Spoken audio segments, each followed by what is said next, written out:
Bonsoir à tous. Le film Harrison Bergeron, qui date de 1995, m'a été recommandé par un abonné récemment et j'ai décidé de vous traduire les sous-titres en français parce que il est vraiment crucial que tout un chacun voit ce film qui est encore étonnamment passé un petit peu aux oubliettes. Et avant le film, j'ai 2-3 choses à vous dire sans spoiler ni le milieu, ni le début, ni la fin. Ce film, pour moi, il a 2 objectifs au niveau subliminal. Vous savez, je vous avais dit que au niveau subliminal, ceux qui utilisent cette technique ne se contentent jamais, dans les films par exemple, d'un seul objectif, c'est-à-dire de toucher un seul public. En fait, ça va plutôt être multicouche, ça va toucher plusieurs types de publics différemment. Et pour moi, pour les uns, ce serait d'avoir ce regard critique sur la société, vous verrez, et susciter des vocations de sauveurs de l'humanité. Et pour d'autres individus, ça va leur donner envie de faire partie d'une élite invisible. J'en dis pas plus, mais est-ce que ça serait la maçonnerie ou autre chose qui est représentée dans le film ? C'est intéressant notamment quand l'acteur Christopher Plummer parle dans cette salle-là, que je vais essayer de vous montrer, où on a un triangle qui est figuré par l'armoire en verre qui est à côté de lui quand il parle. C'est intéressant, surtout quand vous comprendrez ce dont il s'agit. Et cet acteur Christopher Plummer, on le trouve dans Benjamin Gates et le Trésor des Templiers. Qu'est-ce que c'est que ce secret? Un trésor. Un trésor qui dépasse l'imagination. Les francs-maçons qui contribuèrent à la fondation des États-Unis nous ont laissé des indices, comme cela, la pyramide inachevée, l'œil qui voit tout, symbole des chevaliers templiers, les gardiens du trésor. Ils s'adressent à nous à travers ces symboles. Benjamin Franklin Gates, t'engages-tu à mener à bien la mission qui t'a été léguée par les chevaliers de l'ordre du Temple, les francs-maçons et la famille Gates? Est-ce que tu le jures sur l'honneur? Je lui jure sur l'honneur. Où il parle aussi de la franc-maçonnerie, il parle aussi de la Constitution. Parmi toutes ces phrases sur la liberté, il en est une qui est au cœur de toutes les autres. Mais lorsqu'une longue suite d'abus et d'usurpations, poursuivant invariablement le même but, marque le dessein de les soumettre à l'absolu despotisme, il est de leur droit et de leur devoir de rejeter un tel gouvernement et de pourvoir par de nouvelles sauvegardes à leur sécurité future. Vous verrez aussi à quel point c'est important dans le film. Donc, dans Benjamin Gates, il doit voler la Constitution, puis passer à l'action pour la protéger. Il y a aussi le moment où dans le film, il dit « every moment, every channel », etc. Every moment of every show on every channel, taped or live, that is seen anywhere in this country, is routed through this room. Il y a exactement le même ton au niveau de la voix que dans le film Brotherhood of the Bell, la fraternité, la confrérie de la cloche, que je vous avais traduit il y a quelques années. Je vais vous mettre l'extrait. You have received every option, every fellowship, every post you've ever wanted. Et comme par hasard, cet extrait rappelle à un initié, alors on ne sait pas si c'est Skull and Bones ou la maçonnerie, rappelle à l'initié qu'il doit tout à la confrérie. I competed for them. If you prefer to believe that, I know what I earn myself. I know what I owe the bell, what I don't owe the bell. believe me, Andy, you have never competed for one thing in the past 22 years since you first took the oath at Sunrise. Et quand vous aurez regardé le film Harrison Bergeron, vous comprendrez qu'il y a un sujet commun.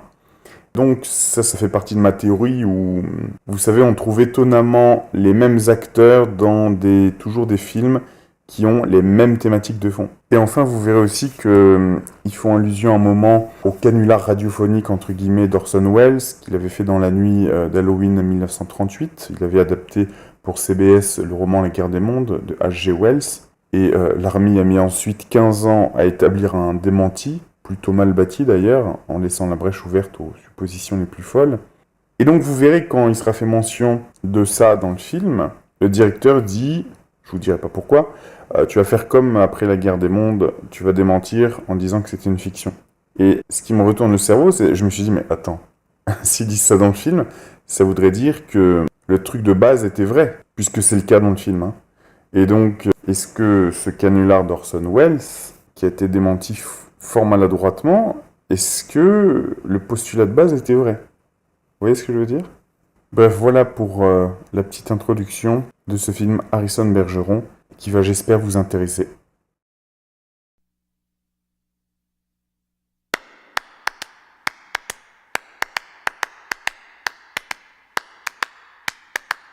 Lollipop, lollipop, oh lolly, lolly, lolly, lollipop, lollipop, oh lolly, lolly, lolly, lollipop, lollipop, oh lolly, lolly, lolly, lollipop.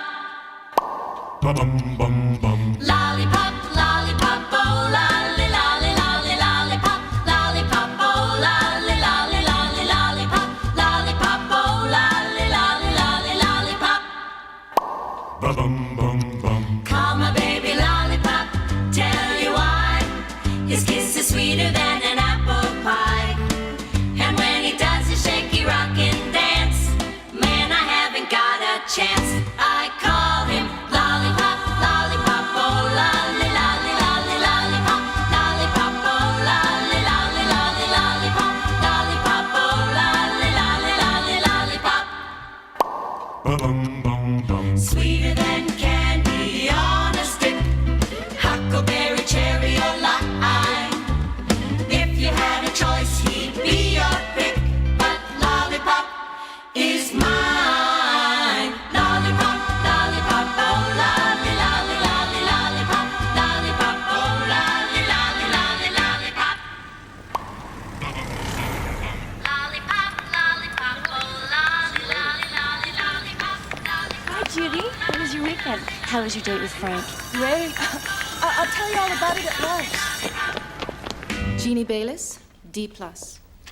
I know you can do better, Jeannie. Yes, Miss Hopkins. Garth Bergeron, B-. I think you had a B+ on the last geography test, didn't you? Yes, Miss Hopkins. Well, this is quite an improvement. Thank you. Morris Wilkerson, C-. Good work, Morris. Geraldine Hoberman, C. Congratulations, Geraldine. Harrison Bergeron, A+.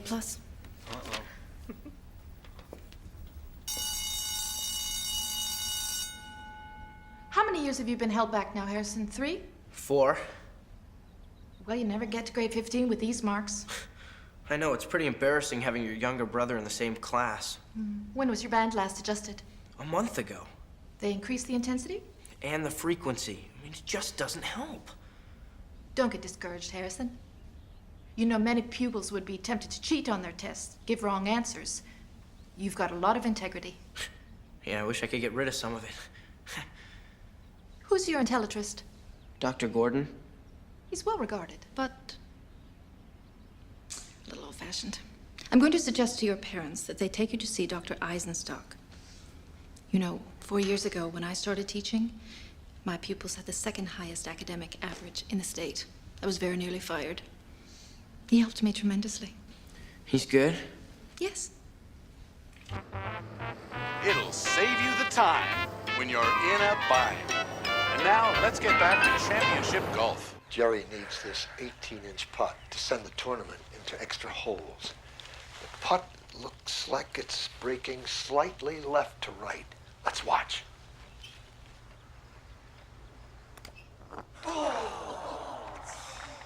Good round. Congratulations, Cleavon. Tough break, Jerry. Do you think the committee handicapped you too seriously? That's probably the wobbliest shaft of any putter on the circuit. No excuses. Cleavon just played real consistent. He deserved to win. Jerry, you're a class act. Good luck next week in the Sherwood Open. Thank you. Now, Cleavon, how did you do it? Now, Frank, in your 35 years as a plumber, you must have had some fascinating experiences. Oh. This one day, I get a call to fix a bathtub leak. I knock on the door, this kid answers the door, I tell him I'm here to fix the leak, which I do. And when I'm finished, his mother comes home, and guess what? I don't know. She didn't call me. I was supposed to go to 36 Summerhill Drive, and I went to 26 instead. It was a mistake. And they had a leak, too. They both had bathtub leaks. Oh, does that beat all? John Fletcher, tax evasion. Ready. Aim. Fire. Pearl DuPont, shoplifting. Ready. Aim. Fire.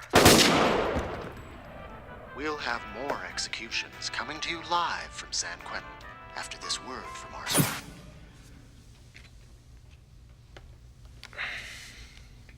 Checkmate. Sorry. That's all right. You can't help it. You want to go to the malt shop? Joey and the guys said they were going to hang out. No, go ahead. You sure? Yeah, go on.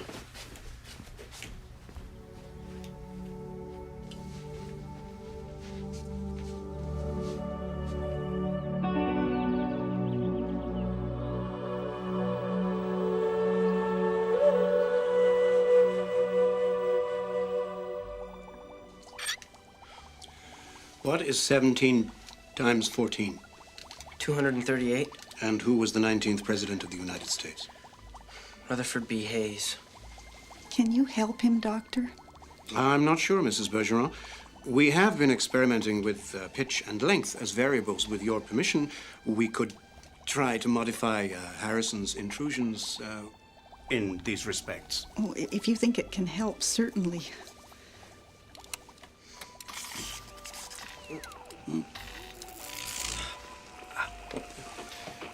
What is the square root of 529?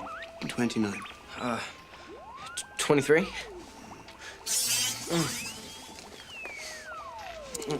And who discovered radium? Madam... Kerman?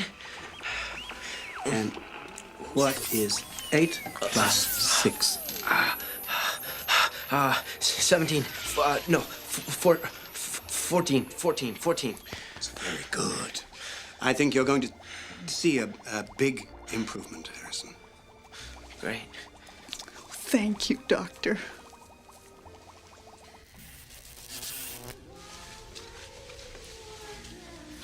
Don't you look handsome? Doesn't he look handsome, George?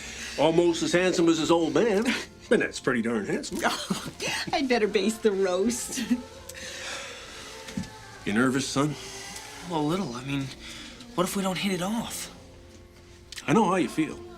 When I first got to meet your mom, I was up all night worrying, what if the computer is screwed up? But it picked the absolute 100% perfect girl for me. And it will for you, too. You'll see. Come here.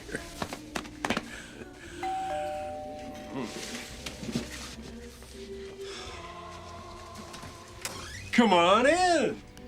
Hello. Mrs. Bergeron? Oh, please call me Hazel.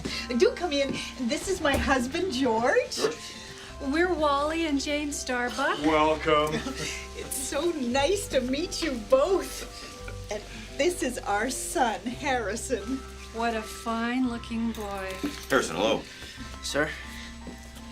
Ma'am. This is our daughter, Elma. Aren't you lovely? Say hello, honey. Hello. Hi. Pleased to meet you. Okay. George and I were both average students, and Garth's getting mostly C's. I don't know how we ever produced Harrison. Well, they say the intelligence gene is the hardest one to wipe out. It can pop up after 3 or 4 generations. But with Elma being a little shortchanged on the intellectual side, I think their kids will be just fine. Like with Wally and me. No matter how high they turned up his band, he could never get his grades down. But paired off with me, we've had absolutely average kids. Except, of course, for Elma here. Well, I think the computer's doing a terrific job. I'll bet you by the next century, there won't be a lick of difference between anybody on this earth.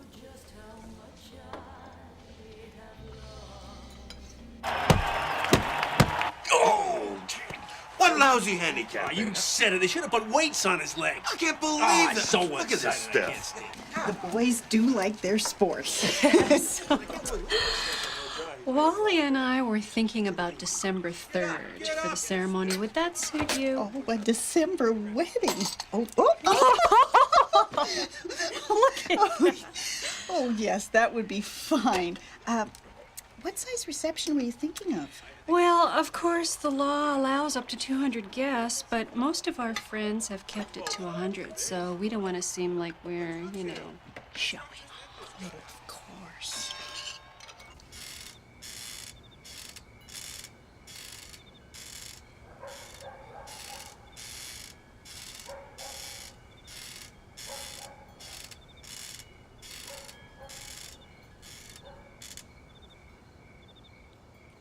So what school do you go to?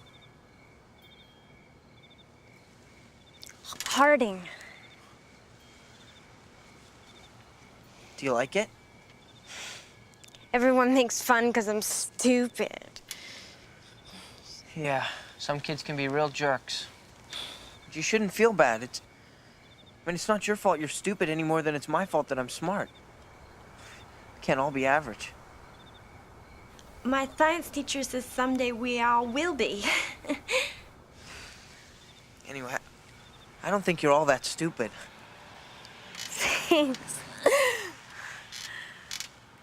I don't think that you're all that smart.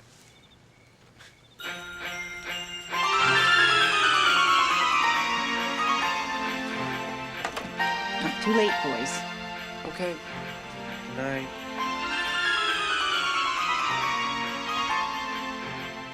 I can't believe you're getting married. Me either. You like her, though? She's nice, isn't she? Yeah. I guess she seems nice. Look, I spent 2 hours with her. Now I'm gonna spend the rest of my life with her? Does that make sense to you? Sure. Hey, his sandbag fell off. Did you see that? Put a shirt off. I've never seen anyone without a handicap. He's happy. Look at him, he's friggin' happy. He won't be when the committee sees this.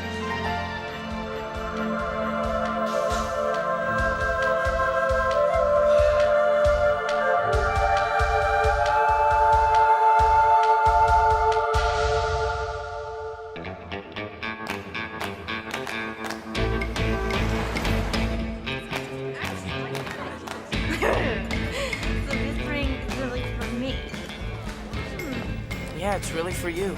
0.8 carats. Where did diamonds come from? Well, they were formed millions of years ago, deep beneath the surface of the Earth. And carbon compounds were compressed at temperatures greater than 9,000 degrees Fahrenheit. That pressure's more than 3,000 pounds per square inch. I mean, like, where do they come from? Like Philadelphia? Oh, different places. Mostly South Africa. Oh. Where's that? Africa, Oh. the southern part. Harrison, Yeah? do you like me? Well, yes, of course. Because it's okay if you don't sometimes. Like if you're busy or if I'm being dumb or something. Like my brothers think I'm a pain, but I still love him and take care of him, like with the cooking and cleaning. Look, could we talk about something else? I'm sorry. And you don't have to say you're sorry. I'm sorry. Would you like another milkshake? Okay. Okay. Okay.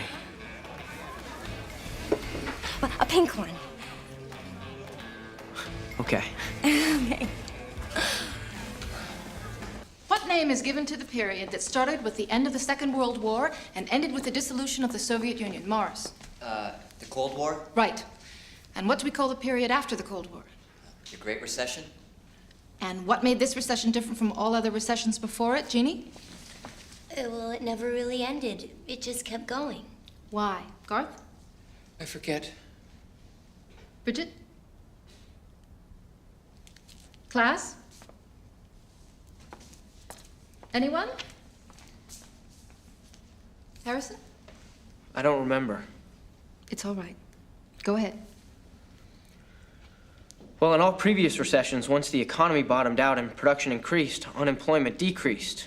But in the Great Recession, because of new and improved technologies, Fewer and fewer workers were required in all sectors. With so many people forced from their jobs, the traditional economic recovery was impossible. Exactly. By the year 2018, only 15% of the population had jobs. America was divided into two camps, a highly skilled and educated, prosperous elite, and an unemployed, destitute majority. What happened next? Garth?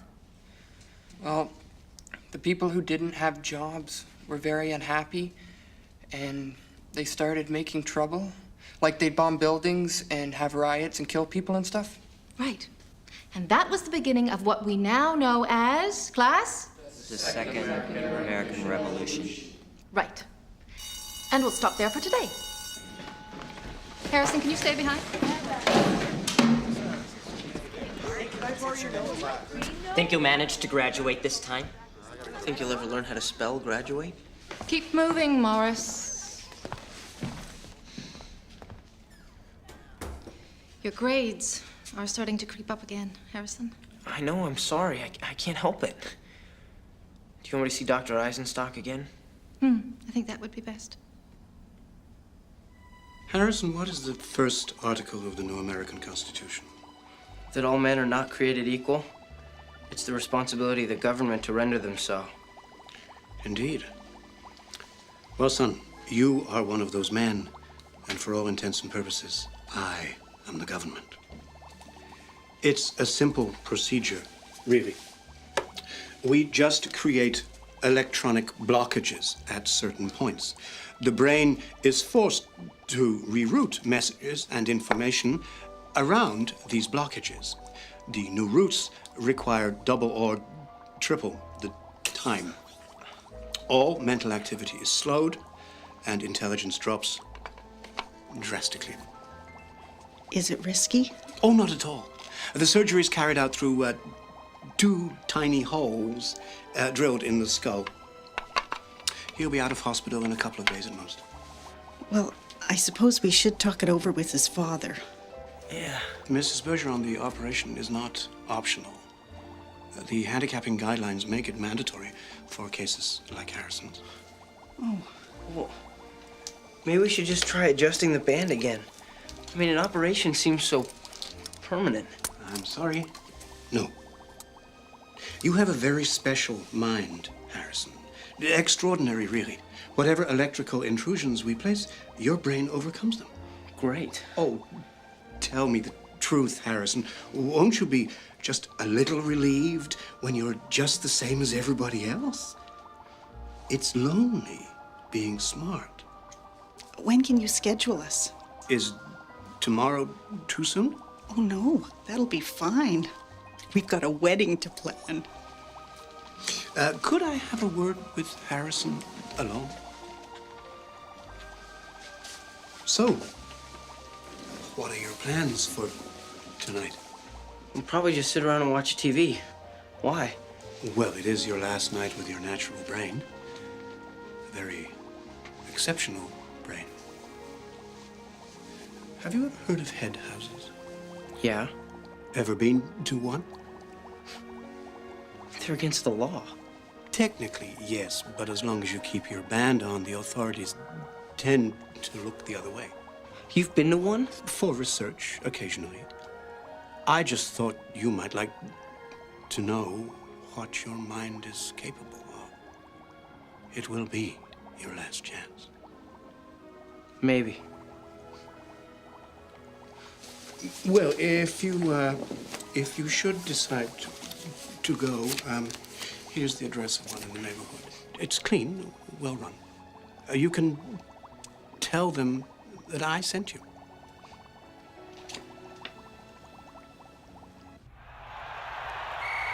Oh, honestly. Hi, Dad. Hi, son. Good game? You bet. Really well handicapped. Tied going into the fourth quarter. I think Green Bay's gonna pull it out. Even with his blinkers on, Smith is a much better quarterback. Everything okay at the doctor's? Yeah, fine. Dad, can I ask you something? Sure, son, of course you can. Oh, you know that. You all right? I guess it's just... everything's going okay for me, you know? I mean, I'm gonna graduate someday, and I'm gonna marry a real nice girl. And Alma and I don't really have all that much to talk about, but she's nice. I mean, I really like her. And I'm sure we're gonna have, you know, average kids and all that. I mean, hell, tomorrow I'll be average. It just all pisses me off. I mean, I don't want people messing with my brain. Does that seem right to you? Dad! Does that seem right to you? Sorry, son. I just got a buzz. I kind of lost the thread of what you were saying. I'm just saying that if I have such a great life ahead of me, how come I feel so lousy every time I think about living it? Oh, did you see that pass? Oh, Smith is really something. Dad, forget about football. I need to talk to somebody. Right. Right. Forgive me, son. Oh, where were we? You were at the doctor today, right? It's not important, Dad. Forget about it. You sure you're all right, eh? Yeah, I'm fine.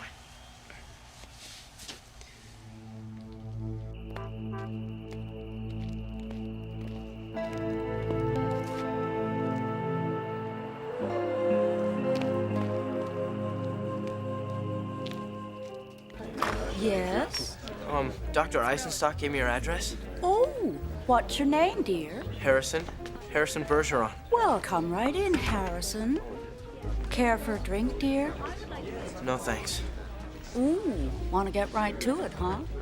Well then, is there any particular field you'd like to explore this evening? I don't know. Well, then let me introduce you to some of our hostesses. This is Rebecca. She specializes in 19th century German philosophy. Hegel, Schopenhauer, Nietzsche. This is Myra.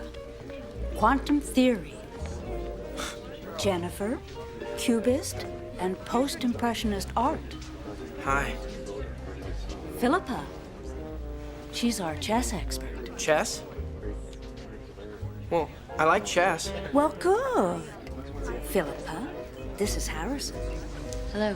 Hi. Philippa will take you somewhere where you can enjoy a little privacy. Okay. Oh, Harrison, it is customary to pay before. Oh, sorry. How much? $50 for an hour of chess. If you wish any special intellectual stimulation beyond the ordinary, you can work that out with Philippa. Of course, Einstein could never accept Heisenberg's indeterminacy principle. He said God doesn't play dice. His theory of infant sexuality, of course, shocked his contemporaries. It was not until the 1920s that the medical world recognized his field of work. Come on.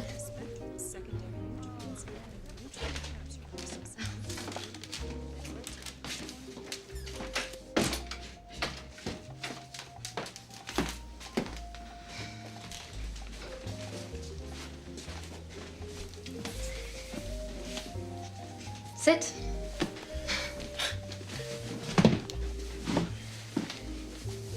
It's Harrison, right? Right. Well, Harrison, are there any particular openings you'd like to explore? What do you mean? Well, you know, Sicilian, Queen's Gambit, Rui Lopez. What did you think I meant? Nothing. I don't know. Listen, what did that lady mean downstairs about special intellectual stimulation? Well, if you like, I can play without my band. But that's against the law. We're alone in here. What if the cops come? An alarm? Well, how do you know I won't turn you in? You wouldn't do that now, would you? What would they do to you? Probably shoot me.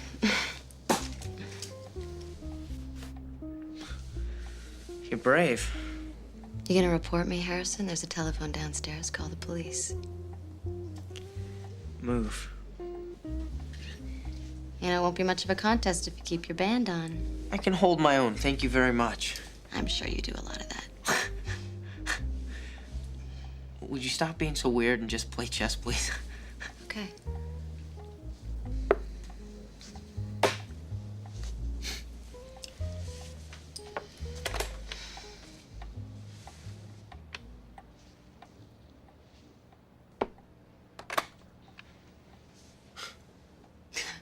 nothing I can do. I mean, you've got mate in 3. That's right. God, that combination with the rook sacrifice, I mean, that was just beautiful. God, I never thought the game could be so beautiful. You're pretty good, you know. Why do you lose the band? You still got 50 minutes left. I don't think so.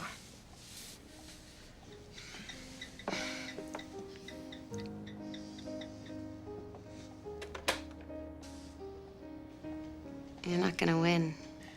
I know, but sometimes you learn more by losing. Not so aggressive. Be patient. Treat the game like it was a woman. Haven't you ever had your band off before? What for? I mean, being smart's gotten me in trouble my whole life. I mean, being smarter doesn't sound all that great. Why'd you come here? I don't know. My doctor suggested it. I'm having corrective brain surgery tomorrow. I love that term, corrective brain surgery. You know, you'll never be the same. I know that. You scared? About what? Being like everybody else? Or graduating? Or just having average friends and average kids in my average house? I mean, would you be scared?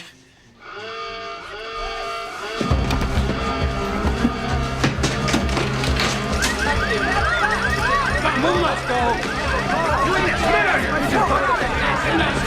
It's the police! Where's your band? It's all right, don't worry. Check them out in there! Come on! Not him.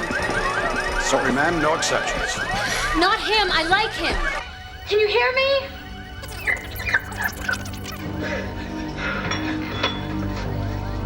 No, not him.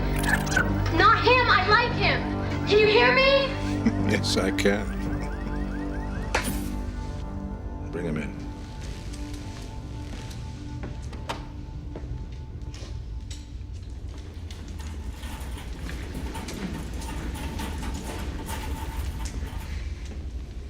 Hello, Harrison. I screwed up. Actually, we thought you were quite noble. What happened? Is the operation over? There's no operation, Harrison. They gave me a shot. Just to bring you here. Where? The National Administration Center. You? I'm really sorry about last night. I really am. You didn't exactly follow the script. What script? Who's he? John Claxon, chief officer here. It's a pleasure to meet you, Harrison. Oh, no, not quite yet. Here. Drink this. I know. It's all very puzzling for you. I'll try to explain as briefly as I can. As you know, since the Second Revolution, America has been striving to create a truly egalitarian society, a society of average people. Well, the problem is that to run such a society requires certain high administrative functions that the average person is simply incapable of performing. You mean like senator or president? Oh, good Lord, no. I mean, anyone with average intelligence or less could handle those. No. But it's the people who supervise the economy, who run the railroads, the airlines, the communications, manufacturing. Unfortunately, they can't be average. Now, surprisingly, there are very few of us in numbers. What is it, under 3,000, something like that? Yeah. But you were brought here because we would like you to be one of us. Me? Our recruiting department has been tracking you for 2 years. Your intellectual gifts are quite considerable. You mean the head house? The chess? That was all some sort of a test? Of course. That's why we brought you here like this. This is a secret facility. The general public doesn't know where it's located, or indeed that it exists. The idea of it being only possible to have true equality by fostering inequality might be a trifle difficult for them to grasp. If you should decide to pursue your former life, you will leave here under anesthetic as you arrived. Well, how do you know I wouldn't tell people about it? While returning is an option, it is not without consequences. The operation that we discussed is real. Indeed, it has already been performed on the majority of last evening's potential recruits. Well, what happens if I join? Well, your friends and family will be told that you died in surgery, and you'll start a whole new life. There will be many sacrifices. You will live here on a permanent basis, and you will not be allowed to have children. But there are rewards. You will have the freedom to use that brain of yours. Harrison, I know that it's difficult to digest, but think of this. 1/10 of the American population, 35 million people, died in the Second Revolutionary War and its aftermath. Now, unless we remain vigilant, it'll happen again. Could you live with that? We'll put you somewhere quiet where you can think.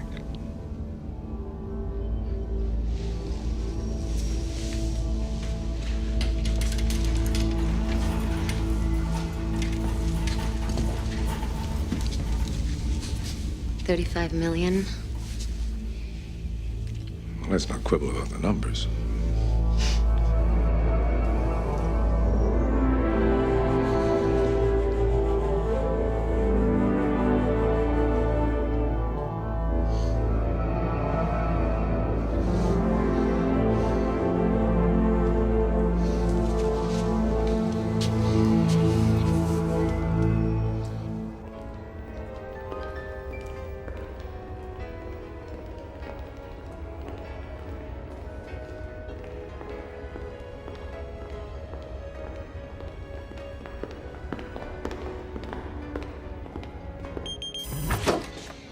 So, this is where you'll be living. This is it, huh? Yeah. You like the decor? There was a craze in the 1990s for about a week called New Age. I think these are some of the leavings. It's different. Can we play? Yeah. Yeah, another time. But here's some books on chess. Oh. Prince. Read it. And I picked out some laser discs of old movies and TV. You're allowed to watch this stuff now. And in the morning, I'll start showing you around. Okay. We have to find out what you're good at. See you tomorrow. Thanks.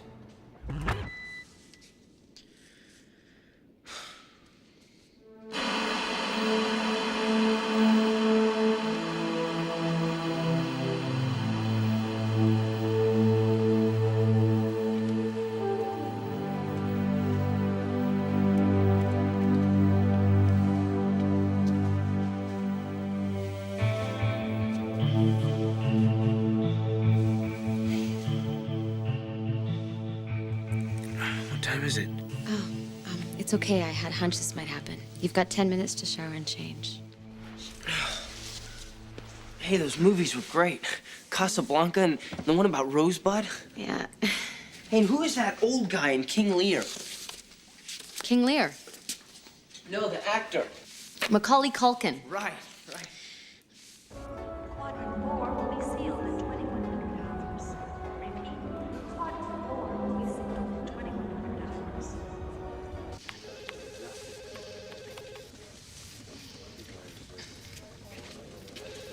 Pleasure to meet you, young fella. You've come at a good time. Say, how would you like to pick the next governor of Connecticut?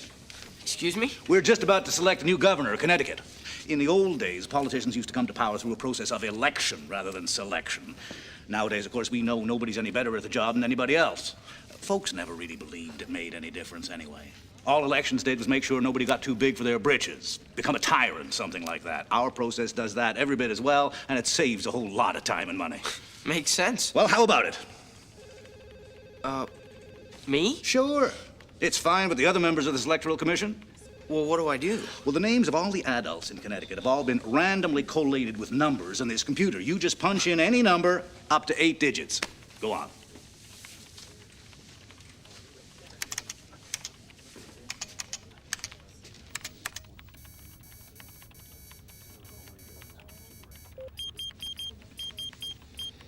Genevieve Wochak, New Haven, married, mother of 3, waitress.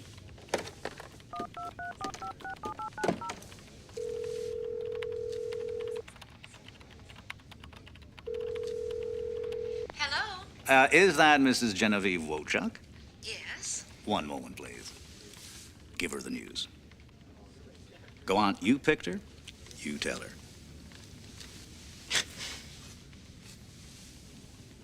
Hello? Hello? Mrs. Wochak? Yes? It's my honor to inform you that you're the next governor of Connecticut. Me? Really? Yes, ma'am. Well, isn't that something? Jenny, go get Daddy out of that bathroom. I'm gonna be governor.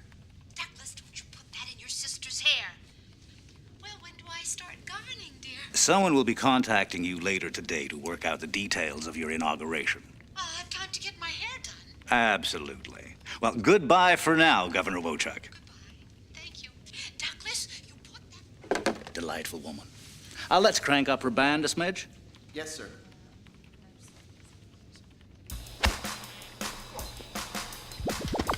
Ever hear of a horse called Farlap? Greatest racehorse that ever lived. Problem was, he always kept winning. People stopped betting, stopped coming to the racetrack. So they put more and more weights on him until he couldn't possibly win. Almost killed him, but it did level the playing field. That's what we do here. We level the playing field. Think fast. We started doing humans at the turn of the century, right before the revolution. Guy named Jordan was supposed to be retired, but he came back and kicked butt anyway. First it was sports, then it was everything. We invented the band, you know. Yeah, I saw that on TV. Any priors on this guy? No, he's clean. Doesn't look intentional. Just send him a scare letter. You see, if that was an accident, he did the right thing. You should always do your best. Otherwise, we won't know how much to handicap you. I don't want to rush you, Harrison, but we've got a 1 o'clock at the Administration to Prevent Censorship. Okay.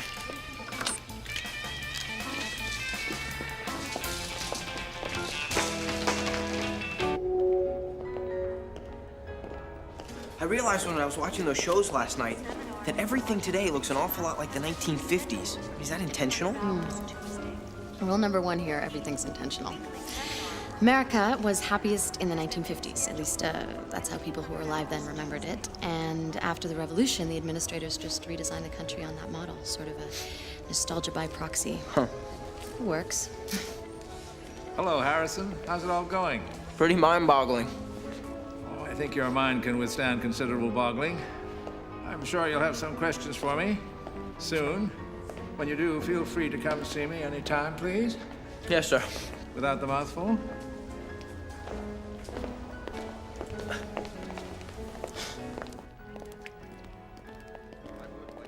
Today, there are fewer than 100,000 law enforcement officers in the whole country. Less than 3% of what there were before the revolution. Forgive me for interrupting. Quite all right. Connie Wang, my assistant. Harrison Bergeron, Philippa's new recruit. How do you do? Nice to meet you. I've been speaking to Governor Leslie for the last half hour, and he refuses to stop the execution. Maybe if you could speak to him. What can we do, Connie? The people make the law. We're only here to advise and help administrate it. This is the first execution to be held under the new law passed by the Florida legislature that extends capital punishment to traffic offenses. Fred Cisneros is about to pay the ultimate penalty for making an illegal left turn. Beside me is Lorraine Newbound, head of the Miami chapter of the League Against Non-Capital Punishment. Now, Miss Newbound, you are, of course, in favor of this new law. Absolutely. I just wish they would go one step further and include non-moving violations. Parking offenses? Well, a crime is a crime. Why should we pay good money for jails just to keep criminals alive? Death to all crooks. Thank you, Miss Newbound. As you can see, a black bag is being placed over Fred Cisneros' head. The system is activated, and the juice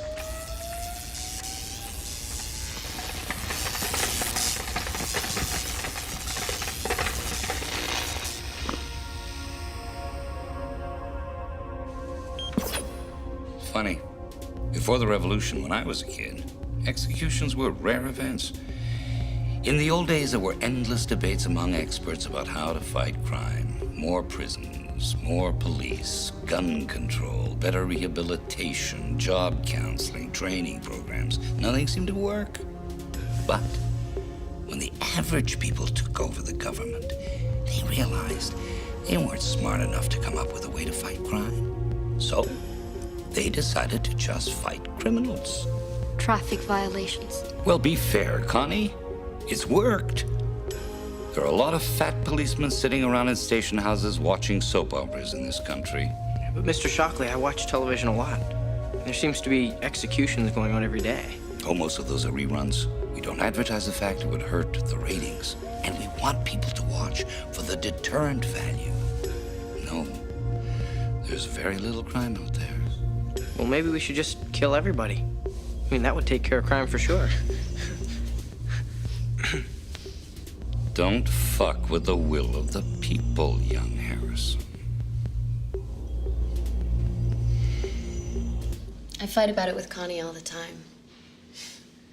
She says it's better for 100 guilty men to go free than for one to be unfairly executed. I don't know. I mean, I say if those 100 go out and kill 2 innocent people, then the good guys that are -1. I mean, it sounds callous, but it's really just a numbers game. Check. It's still disturbing to watch. Don't watch.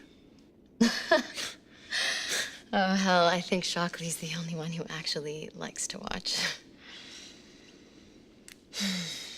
Welcome to life without the band. Yeah. Did you ever play chess with Alma?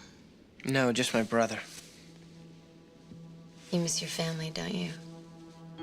Yeah. Kind of. I mean, I couldn't talk to them, but there's a strong biological thing going on. I hate that they think I'm dead. They barely remember it, Harrison. It's policy that we, hit the family with a little extra juice in cases like yours. That doesn't make me feel better. I'm sorry that was stupid. What about your family? Oh, dead, I think. I pretty much grew up here. Looks like a draw. All that work for nothing. Not for nothing. It was a terrific game. And you're terrific.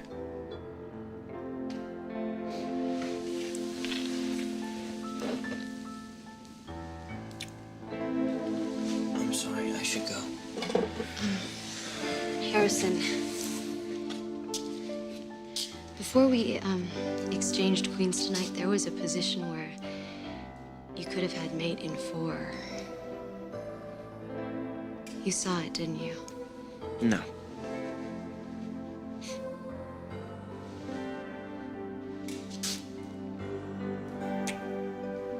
That's for the head house.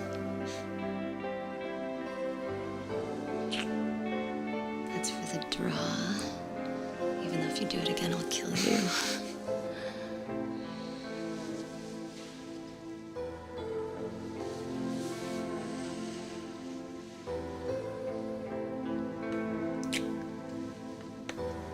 That's just because.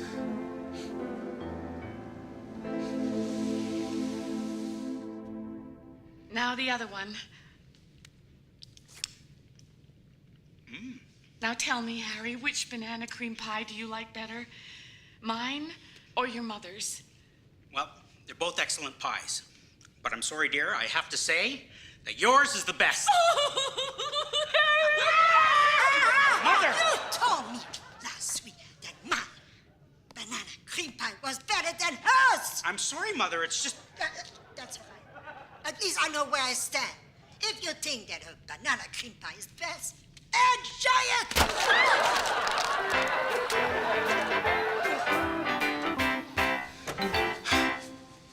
What do you think, Jennifer? Well, there's certainly nothing fresh or original in the concept. The writing is mundane, the acting is pedestrian. I like it. I think it would go really nicely Tuesday after the neighbors. I agree. There were a couple of pretty clever jokes here and there, but I'm sure broadcast standards can weed them out. Let's order 13. What'd you think of it, Harrison? It was terrible. Yes, they did a fine job. I can't believe I used to watch this stuff. Well, we all did. Even in the old days, television tended to descend to the level of the least common denominator. But now and then, shows of some quality would sneak through. Now, we, on the other hand, have made a conscious decision never to air anything that can't be appreciated by everyone watching. So we've been able to eliminate quality altogether. We're extremely proud of that. Extremely proud.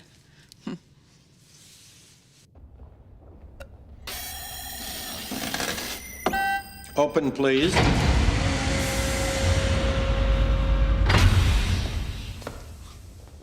Every moment of every show on every channel, taped or live, that is seen anywhere in this country is routed through this room. It's totally secure. 20-foot thick steel walls. When that door is locked, no one, no army can get in. Harrison, listen.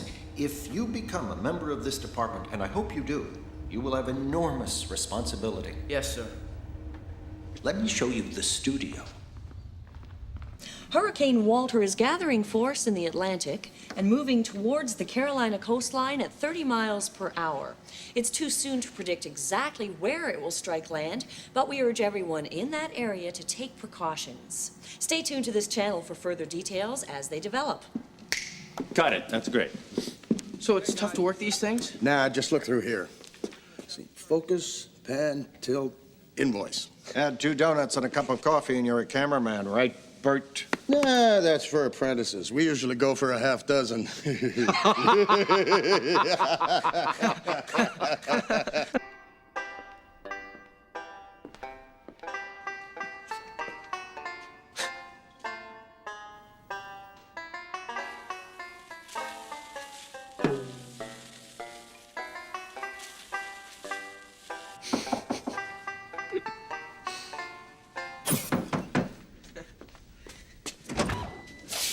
Hello.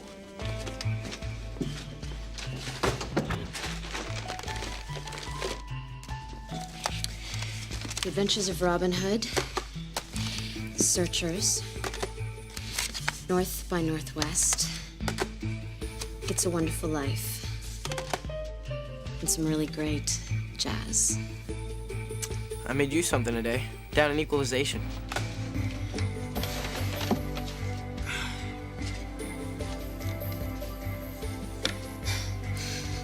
You're very sweet. What?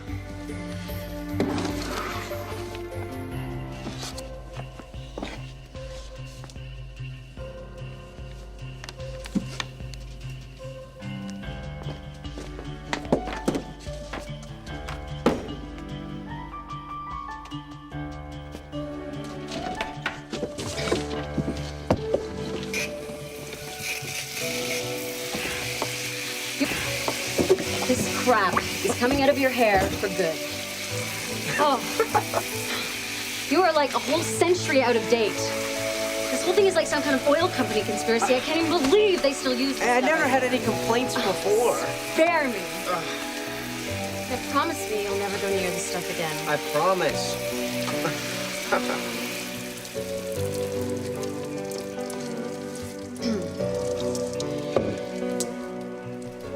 I mean it. So do I.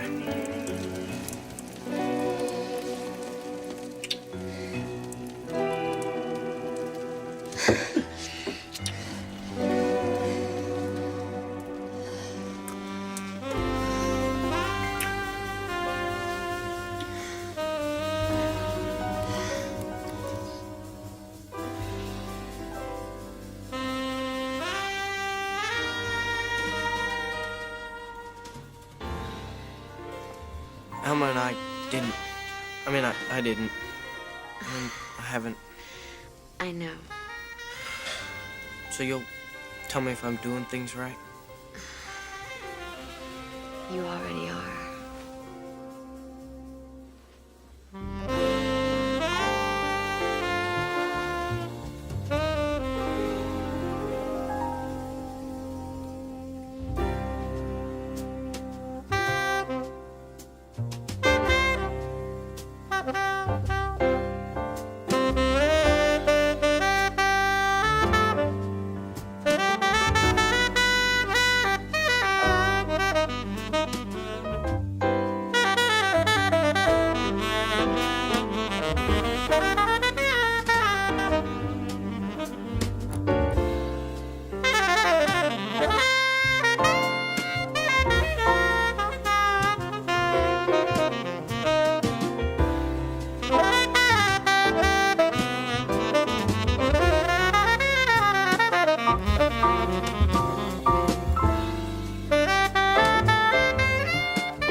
No, come right in, Harrison. Come right in. I understand you've completed your orientation? Yes, sir. Good. Feeling well? Yes. Good, good. Now, I won't promise that I can place you exactly where you want, but is there any particular administrative department that whets your interest? Well, sir, I think I could be useful in television. Television? Well, it's the thread that holds together the fabric of our society. Television programming is a grave trust. I understand. Well, let's see if I can pull some strings. That's great. I was just going to have some coffee. Would you join me? Thank you. Harrison, your aptitude scores are just remarkable. Simply remarkable. Black? Thanks very much. But on your ideology testing, somewhat erratic. Just what do you really think of our little world? I think you've set out to create a just society, and you're doing it. But? Go on, I want to hear. But it's hard to rationalize that in order to have perfect equality out there, we can do what we want in here. Well, that's only because we happen to have been born with certain mental capacities. And if it's not equality, then at least it's equality of opportunity. And you're forgetting the sacrifices. No contact with our previous lives, no marriages, no children. Yeah, that's a tough one to swallow. Oh, I know. Always takes time. Any other concerns? Well? Oh, please. It's just that anytime I listen to great music or watch a great film, I realize that our society will never produce any more of them. I know the Constitution says that it's the function of government to render all people equal, but still... It saddens you? It saddens me too, Harrison. Oh, how it saddens me. Do you know this? It's Beethoven, the Emperor Concerto.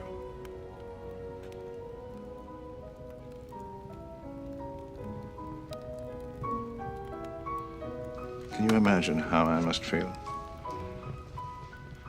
Knowing that I'm striving to create a world in which no Beethoven will ever be born. But it has to be. Not just because of some words in a constitution. It has to be. Here, look.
Bible tells us not to covet, but we covet nonetheless. It's in our damn genes. We covet not only our neighbor's ass, his lands, his possessions, we also covet his appearance, his talent, his intelligence. And once we covet, we hate. And when we hate, this is what happens. For thousands of years, this is what happens. So, if I have to choose between this and eliminating this, I'll put the gun to Beethoven's head myself.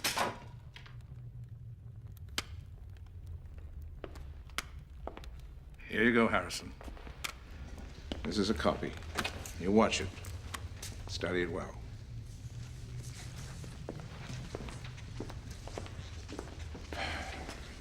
And as for your television plans, I'll see to it you get set up.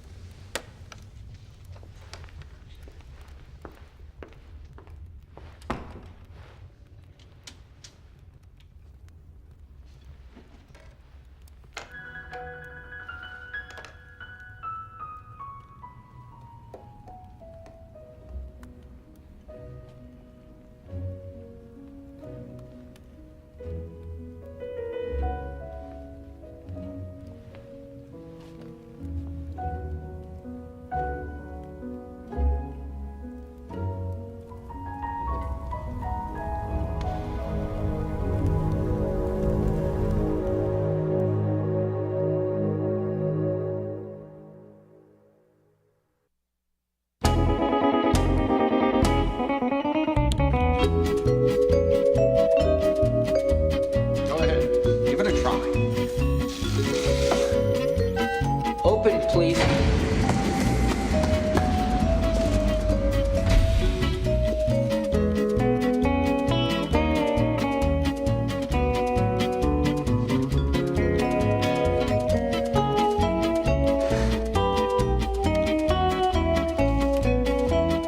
It's really very simple. Those playback machines play the programs, and these buttons here put them out over the air and into every home in America.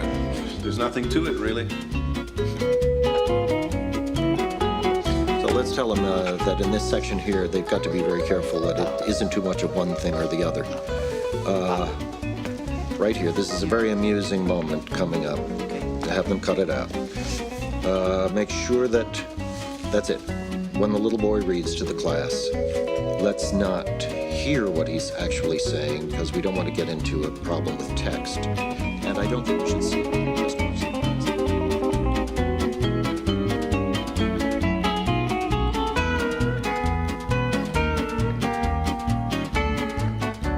When the boys and girls stand up tomorrow, they're all going to be the same height. And when they go out the door, if the dog is waiting, have a cat waiting too. So that when they go home, we're not showing any favoritism toward any particular kind of animal.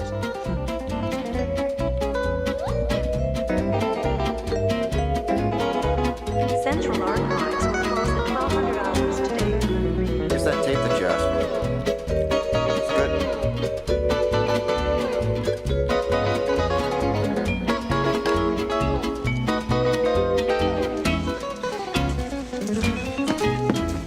Sir? You've settled in quite nicely, Harrison. Yes, sir. Listen, I want you to pull some discs on a boxing match and get them up to equalization. Damn promoters, we might be looking at another fix. Okay, right away. Sir? I've been working on a few ideas for a show. Have you got a minute? Got the bug, have we? It's for children, sort of educational. See, I figure we'd invent this magic place with puppets and talking animals and lots of kids and games and stuff. But everyone would be equal. Anyway, I figure, the idea is to make learning fun. So instead of just memorizing the Constitution, we could turn it into a song. I mean, just the same thing with the alphabet. It might make our teachers' jobs a little easier. And what about the kids who don't see the show? I don't get you. Harrison, we can't make people watch television. If the kids who see the show learn more than the kids who don't, well, we just have to jack up their bands anyway. It kind of defeats the purpose.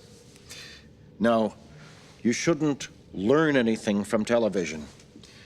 Just put the discs on my desk before you lock up. We'll go over them tomorrow. Sure. Administration state announces that the semantic seminar will commence in 10 minutes. Repeat. Administration state announces that the semantic seminar will commence in 10 minutes. Mr. President, I believe it to be critical that an extension be given in this particular situation. No way.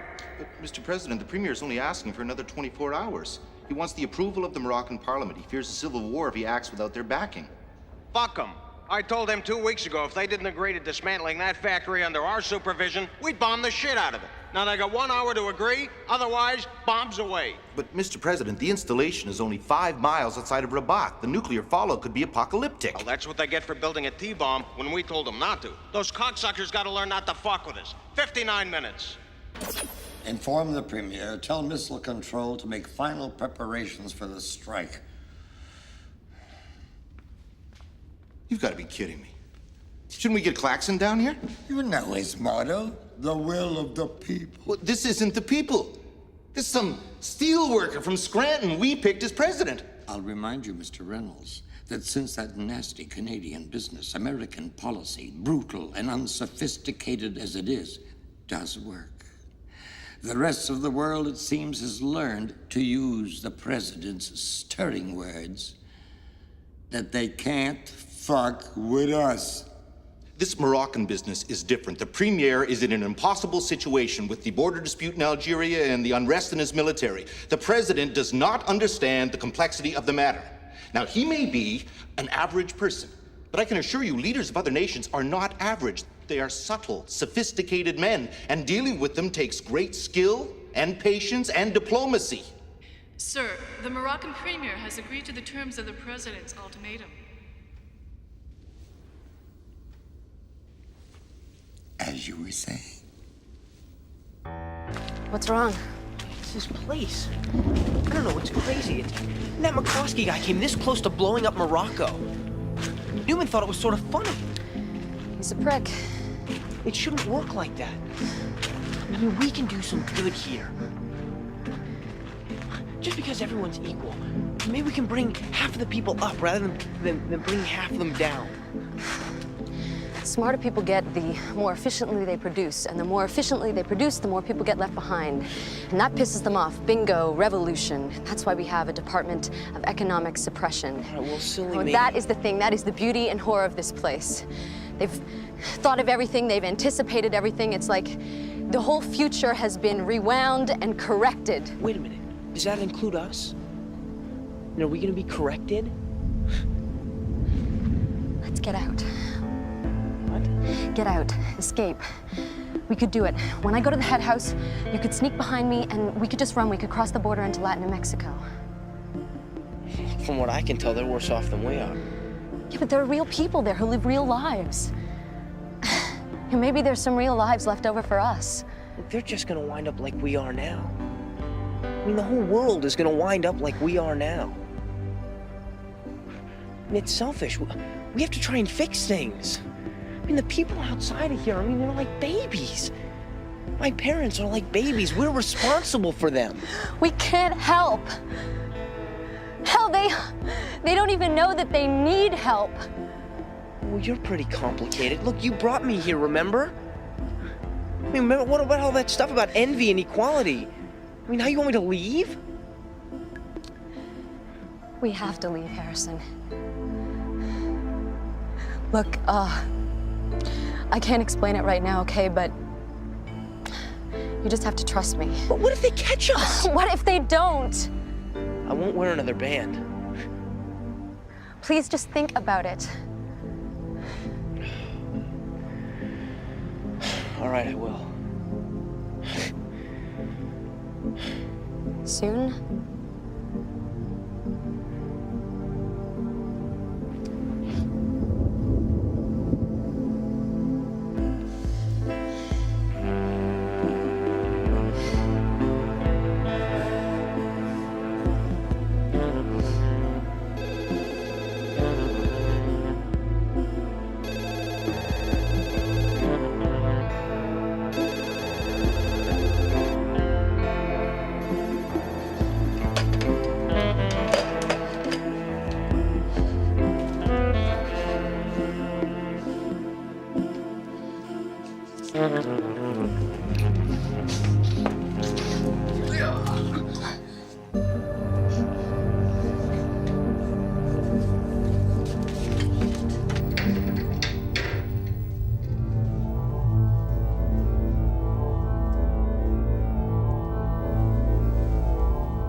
No, you're doing fine, Victor. You're just nervous, that's all. Dr. Eisenstock said, sometimes people on here take off their bands. Do you think I could? I mean, I really like to give you mine. That won't be necessary. You're doing fine. I was just lucky that time. Would you excuse me for a minute?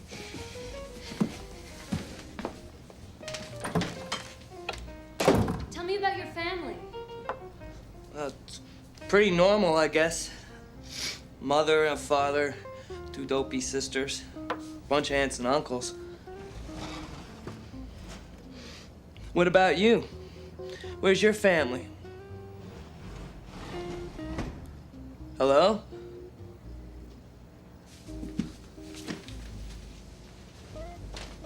Philippa? Hello?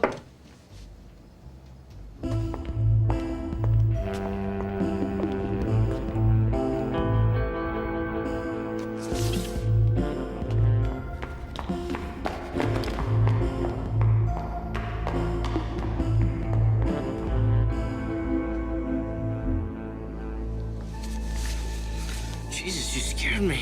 All right, tell me what you know about this. Where is she? Ooh, what time is it? Come on, no games, Harrison. Tell me where she went. I don't know. Look at me. I don't know. Get dressed.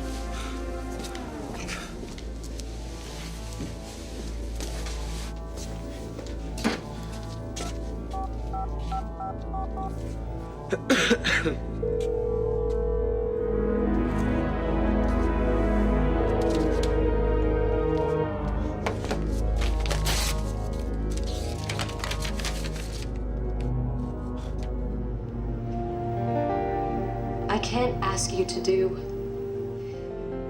what I would have refused to do if you'd asked it of me.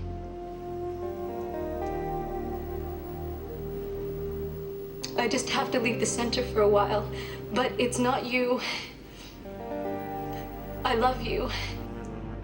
It's all very confusing, but don't worry about me, I'm fine. And we'll be together soon. I promise.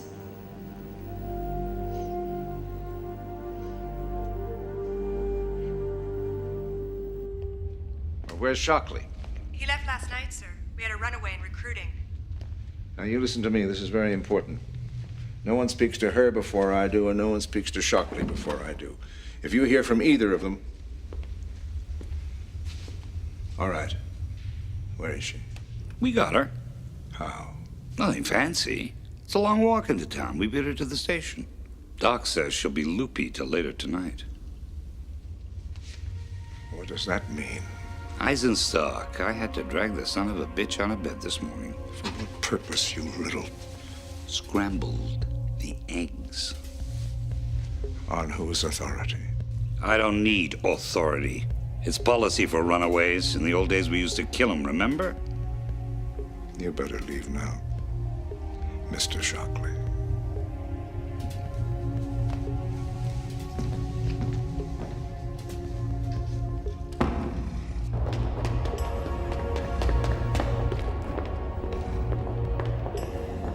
Where is she? In there.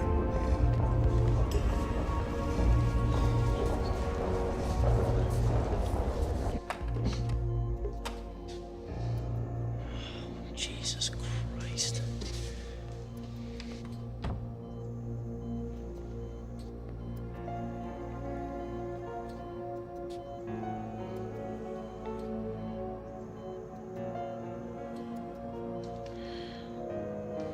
Hi.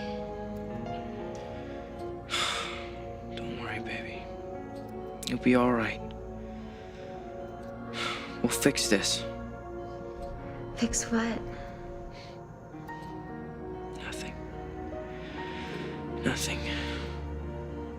Doc says I've got a brain flu, but it's not serious. Maybe we could get some ice cream when I get out. Sure. Anything. Whatever you want.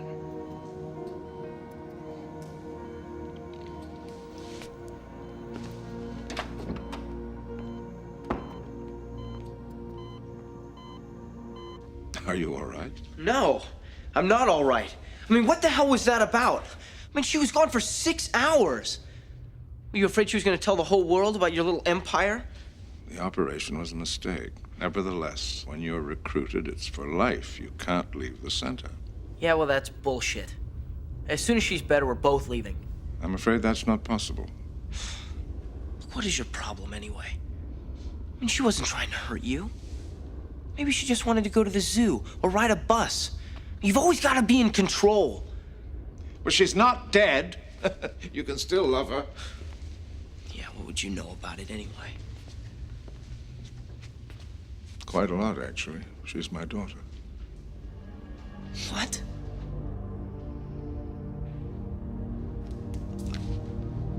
I thought you weren't allowed to have children inside. You're not. Abortion is mandatory. But we were close to the director who sent my wife to Dallas on a special assignment. She died before we got her back. What about Philippa? Adopted out. Monitored, recruited when she was 9. She's been here ever since. She doesn't know about it. How could you do that? Because I believe in what we're doing. I believe in it with all my life. It would be hypocritical to allow children here. We're not trying to build a super race.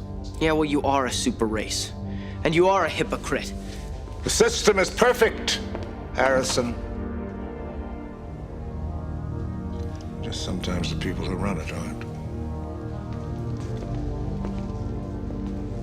Make the arrangements for Dallas. Take her there when she's well enough to travel. It will take a couple of weeks. Just do it.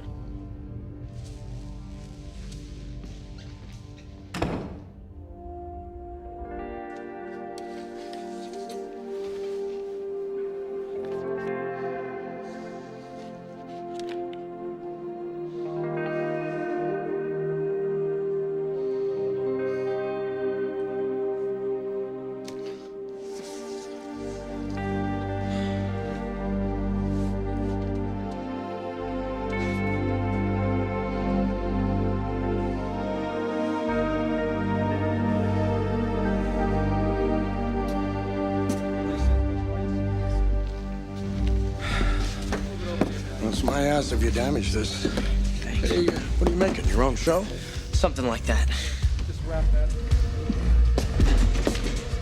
The time is now 18:45. Hey, Jerome. Excuse me. Hi, Harrison. Open, please. Could you give me a hand with this? What the hell are you doing? Back off, Jerome! Listen, give me that off. weapon. I'm not kidding. Come on, let's go. Let's go. I'm not kidding. Come on, get out of here. Harrison, Get out give me of here. that thing. Back off. Let me have that, Harrison. Want this or? Harrison!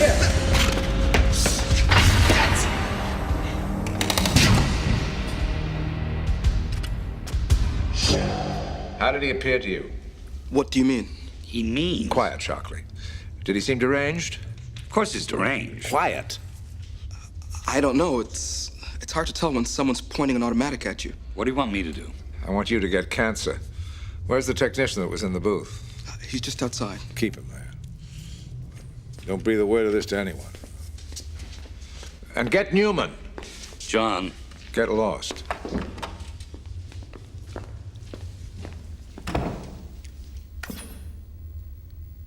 Hello, Harrison.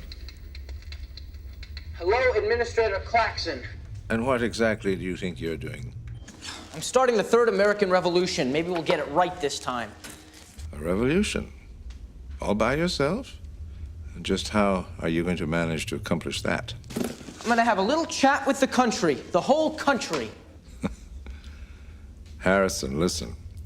I think we can put a stop to this. I could tell them that you did it to test our security. I could arrange it. Yes, the perquisites of power, very egalitarian. Oh, is that what this is all about? The idea that I intervened to save Philippa's life over 20 years ago. Is that the crime? No. The crime is sacrificing 300 million minds in the name of fairness and justice when you and your friends feel free to violate it anytime it suits you. Make that 300 million in one now that your daughter's got tapioca for brains. That was a tragic human error. But it doesn't undermine what we're doing here. Yeah, well, what you're doing here is fucked. I mean, computer marriages and moronic television, electronic intrusions. You haven't made everybody equal. You've made them the same, and there's a big difference. They're happy, Harrison. They're happy. Yeah, well, I'm really fucking unhappy. And you know what? I like it. It's real. I feel alive. We all admire what you're trying to do. Hell, there isn't a person here that hasn't thought about it, but it just isn't viable. Harrison, if you don't open the doors, I can't guarantee your safety. Yeah, and after I wake up this country, I can't guarantee yours. Open the doors, please. Sorry, it's showtime.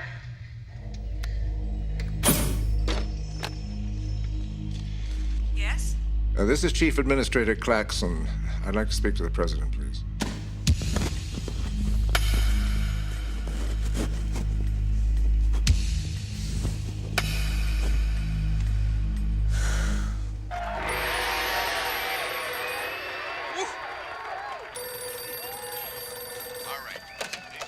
Yes. John Claxon here. Let me speak to your husband, if you would. Could you call back? He's watching his favorite game show, Hates to be Disturbed. I'm afraid this is urgent. It's a national emergency. Okay, but he's not gonna like it. Harry, you better come. Some sort of national whatever. Yellow. Mr. President. This better be important. Terry's playing for the Big Pumpkin. Mr. President, there's a young man, a young rebel, who has taken over the television master control room. So go in and waste them. These little piss ants gotta learn not to fuck with you. I'm afraid it's not quite as simple as all that. We have to cut through solid steel. I don't think so.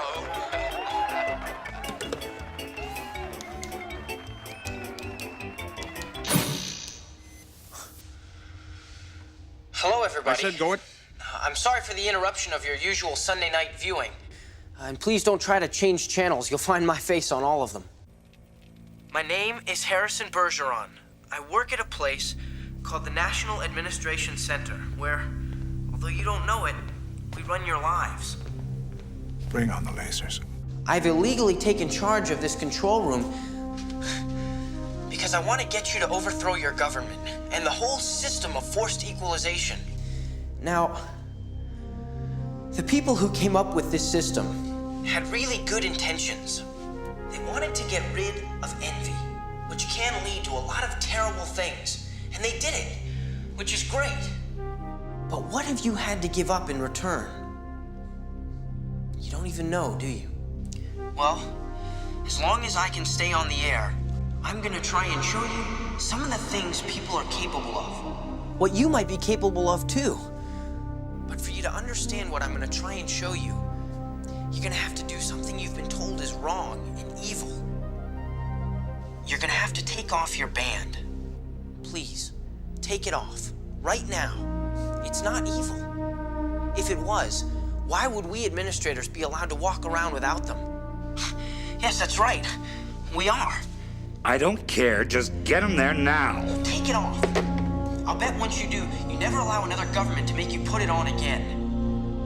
Now, what I want to show you is a bunch of videos and discs made before the revolution of athletes and musicians, singers and dancers and actors and comedians.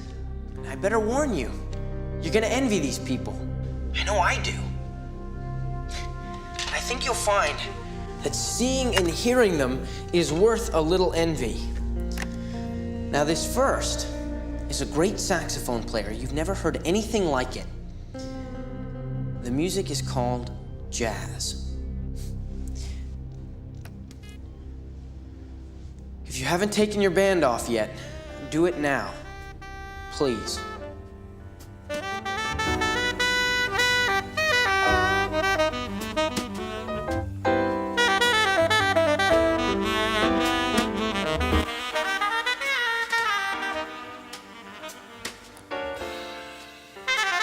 Unit 1 underway.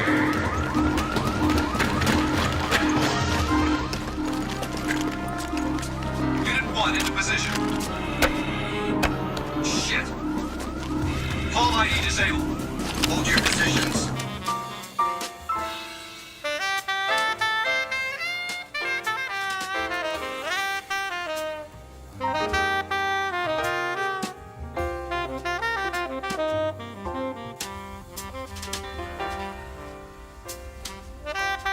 Do you have word on any disturbances as yet? No, not yet. Police and military are on alert all around the country.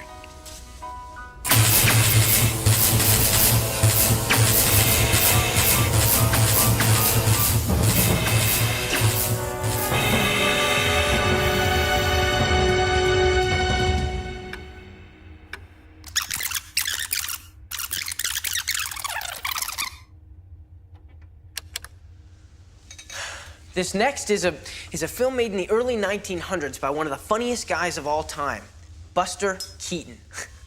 He's so great, but it's silent. So if you've forgotten how to read, and I know that a lot of you have, just get somebody to read the words they say.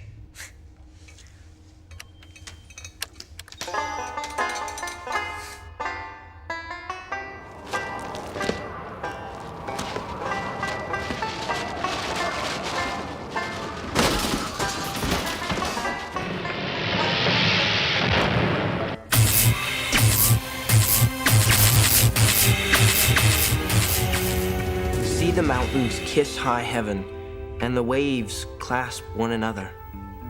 No sister flower would be forgiven if it disdained its brother. And the sunlight clasps the earth, and the moonbeams kiss the sea.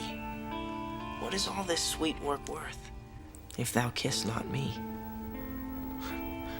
It's a pretty cool poem, huh? Before I go on, can I just say a few words to some people I know who must be pretty surprised to see me up here? See, my family and friends think I'm dead. It's the same for everyone brought into the administration. That's because the people who run things figure that if you all found out there's a place like this with people who get these special privileges, you wouldn't stand for it. Well, I hope they're right about that. Anyway. Hi, Dad. I see the Packers are finally going back to the Super Bowl this year. That's great. And hey, Garth. How's your chess game, buddy? You found anybody you can beat yet? What about you, Mom? I thought a lot about you at Christmas time. I love the snow. I miss you. I hope we can all be together again real soon. As whole people. A family. No bands, no government. Just people.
I love that movie. I don't know how much time I have left in here. Hell, I don't even know if you can hear me. How soon? But I hope Shouldn't you be can. long. hope you've taken off your bands and destroyed them. I hope you understand what I've been trying to show you. See, the most important thing about a person is what makes him different from anybody else. And that difference is what's gonna make someone else fall in love with you. See, I know this because since I've been in here, I've been lucky enough to really love someone and to know all the things about her that are special and that are different and love all of them. And that kind of love, real love, it's the greatest thing in the world. And when they took away envy, they took away love too. I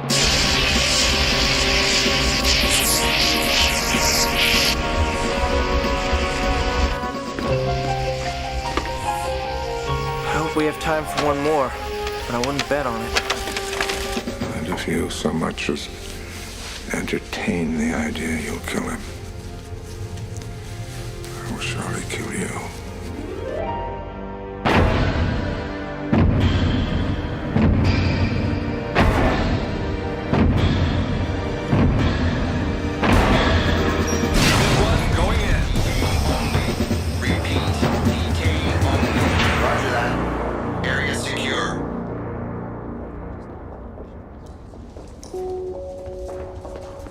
The cranial unit is requested by Team 5. Repeat, the cranial unit is requested by Team 5.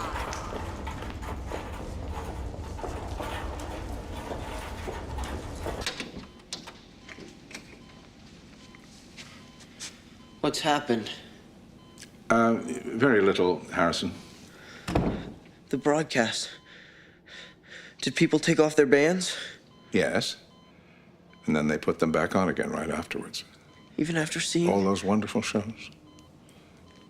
Yes, I'm afraid so. Actually, you've done me a great service. Over the years, I've had considerable qualms about depriving people of the joys you've just been showing them. As it turns out, I wasn't depriving them at all. Well, actually, that isn't entirely true. Some people were really moved and touched and delighted by your tapes. But only 1.3%. 1.3%? Error margin of 0.2. The general public really didn't notice any difference at all. To them, it was all just television. Well, I'm not going to take the operation, so you're just going to have to kill me. I don't think either of those will be necessary. What do you mean? Well, the 1.3% who believed what you had to say about feelings and real love still represents over 3 million people who could conceivably foment civil unrest. You'd be able to save them and us one hell of a lot of trouble. How? Well, you remember that Orson Welles radio version of The War of the Worlds way back in the 1930s, where he convinced half of America they were being invaded by Martians?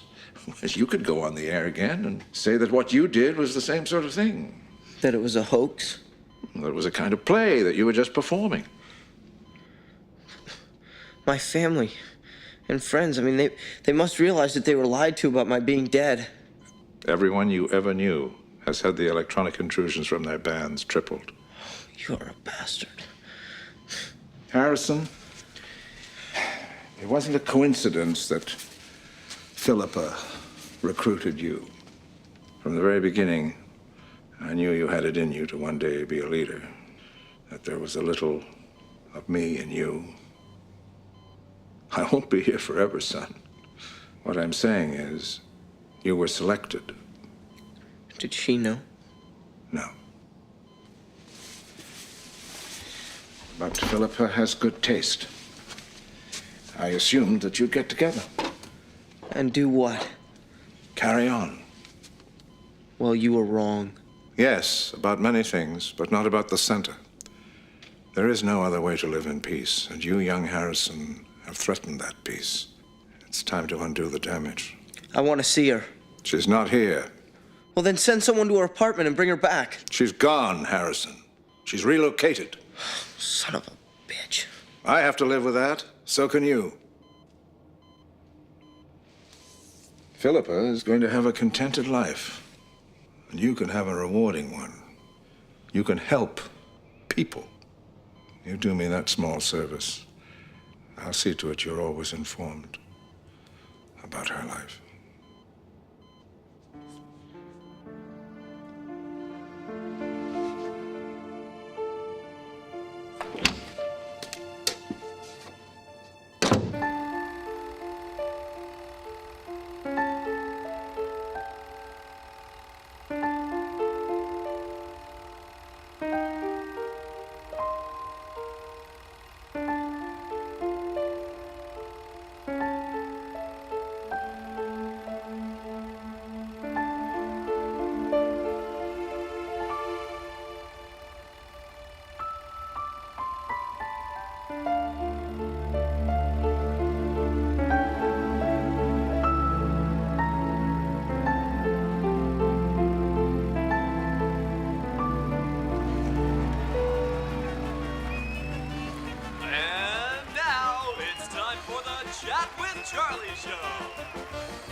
Well, thank you and welcome to Chat with Charlie. Today's guest is a young man who just a few weeks ago put on one of the most amazing shows in television history. Won't you welcome, please, Harrison Bergeron. You know, Harrison, a lot of people, me included, thought that what we saw that Sunday night was real. You scared the pants off of us. Well, I'm sorry if I frightened anyone. What I did was only meant to entertain. So it was just all made up? Pretend like any other TV movie? Exactly. And you never took over a control booth? Nope. And there's no secret headquarters with mysterious people who run everything and get special privileges? Of course not. And you didn't really want people to take their bands off? No way. We know what happens to people who transgress, and no performer wants to lose his audience. Oh. But there is still one thing that does bother me. You are a great actor. Now, maybe you're acting right now. How can we be absolutely sure that this was not real? Well, because if what happened that night was real, I wouldn't be alive now, and I am alive, aren't I? That's true. I didn't even think of that. I'd say that's proof positive.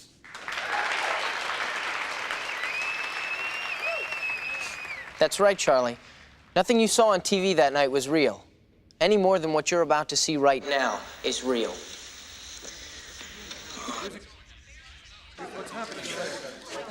No, son. George, camera one, do something. Oh, my God, he shot himself! What's going on here? Music! Do camera two. Camera one, get out of there. Music! Music! She's pregnant. Do real two right now. Come on, get him. Jeez. What a son of a bitch.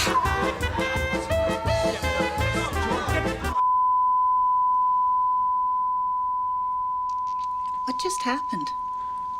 I'm not sure. Something sad, I think.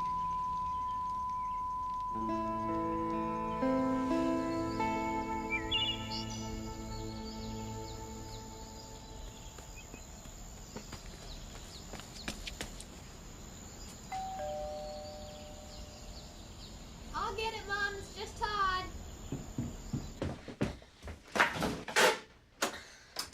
Hi. Hi. We're going up. Okay. Guess what I got? What? Hours 1 through 4. Fantastic. Where'd you get it?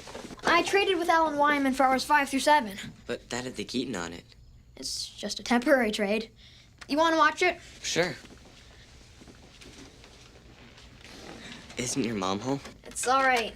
She's sort of out of it. Oh, and guess what else? Alan says his cousin in Cleveland has the one where the guy actually shoots himself in the head. He's coming this summer, and he said he'd bring it. Great. Although I'm not really sure I want to watch that. I mean, he seems like such a cool guy. Yeah. This next one's jazz. I think you're gonna like it.